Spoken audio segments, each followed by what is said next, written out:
helicopter crashed in Anaconda this morning, claiming the life of the pilot. MTN's John Amy was on the scene and has details. A helicopter crashed near Anaconda's landmark smelter stack as it was doing remediation work for the Atlantic Richfield Company along this mountainside. Yeah, unfortunately this morning we had a major tragedy here in our community.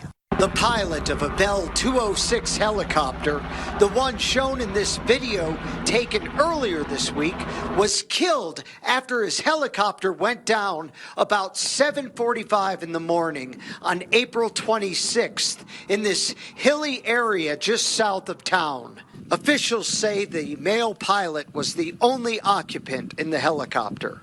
The helicopter was contracted by ARCO to drop seed in this mountainous area to reclaim the land that was damaged by decades of smelter activity. Doing reclamation and revegetation work on some of our steep slopes, which we can't approach from ground equipment, unfortunately. He added these pilots have a dangerous but important job that improves the city. They're the reason why these hillsides now are turning green.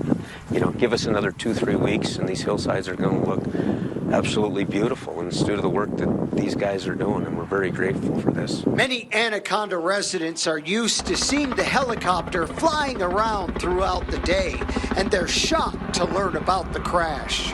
You could hear it here, there, and everywhere, but and it's been going on, I mean, for what, a year or two? It's terrible that it has to have a sad ending. The FAA and the National Transportation Safety Board are investigating the crash. In Anaconda, John Amy, MTN News.